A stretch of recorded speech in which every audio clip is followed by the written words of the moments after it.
most common ones are anxious and avoidant. And when they get together, it's just sparks and explosions about to happen.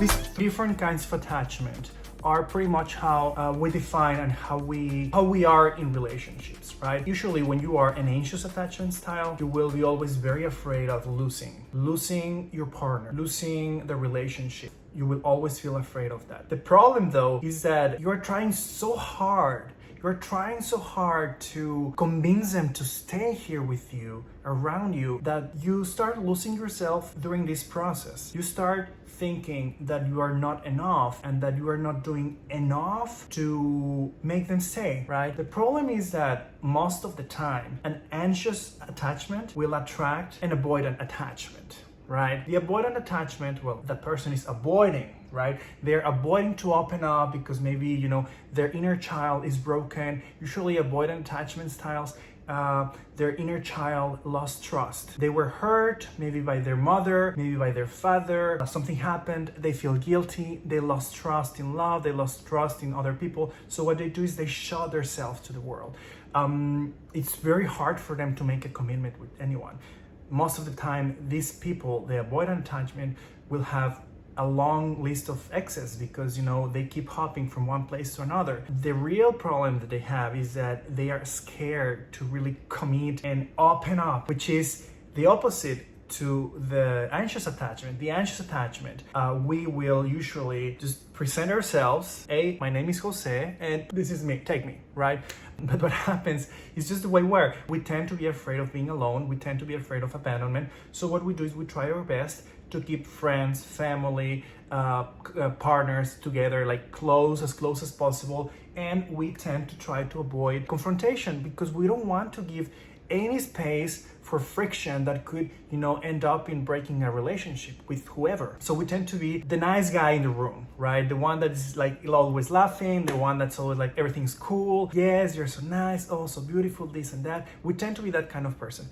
But sometimes, more often than not, we are feeling like crap inside, but we don't want to show that because we want to be the nice guy in the room. We want to make everybody feel comfortable. But most of the time, this is taking a huge toll on our own mental health and well-being because it's very taxing, always trying to be there for everyone. But then the moment when you need somebody and that person is not there for you, well, it just kind of breaks you apart, right? Usually that's what happens when an anxious attachment makes a strong bond with the avoidant attachment and then they split. Well, for the avoidant attachment, well, for them is like whatever, they'll just jump off the boat and keep rowing themselves, while the anxious attachment will feel that the boat is actually sinking.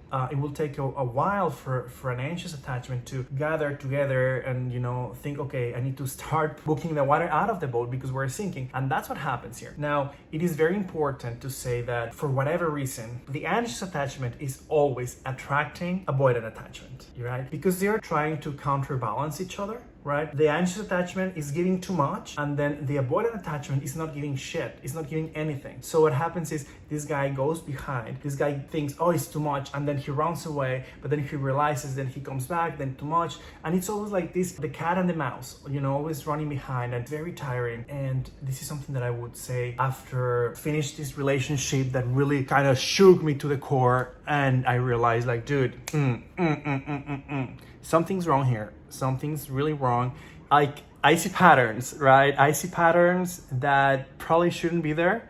What am I doing about it?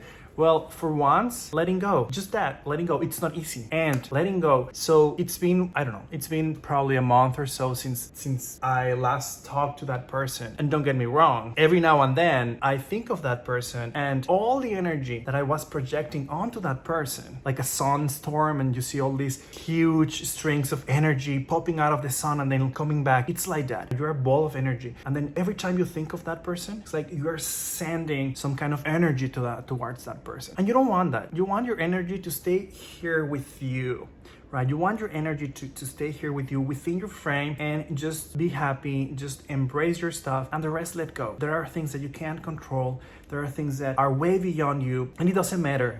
People come, people go, and it's just that. Just let go. Once I was able to understand my attachment style, everything started to make sense. It's almost like I, for 1 second, looked at myself in the mirror and I thought, okay, this thing that is happening to me right now, it's not the first time, right? What's going on? I need to get to the bottom of this. I really need to literally understand, where is this all coming from? I know that there are things that I need to work within me, right? But on the other hand, it's also not my fault, and that's something I understood with time, is that it was not my fault that the other person that I was trying to give all my energy and trying to give all my feelings and being extremely emotionally available for that person. Well, it was not my fault that that person was just simply not emotionally available, right? For whatever reason. But what I came up to understand was that he was definitely an avoidant kind of attachment. But the truth is that you cannot control what the other person does, right? If the other person is really not interested in you, well, it doesn't matter, because he won't be making that much of an effort to fit, to make things work. And what happens is that as an anxious attachment, you start to feel that you're just not enough, and that is something that will start to affect your self-esteem, will start to affect the way you feel, will make you feel super anxious. You will start to get more demanding to the other person will get sick of you. So what you need to do, number one, you identify yourself as an anxious attachment because you're afraid of confrontations, you're afraid of abandonment, and you're afraid of failure. If you check on at least 2 of those things, then chances are that you are an anxious kind of attachment. If on the other side you are afraid of abandonment, but you're afraid of opening up to other people, you're afraid of being emotionally available or too emotionally available for somebody, even though you like that person, well, then chances are that you are avoidant kind of attachment.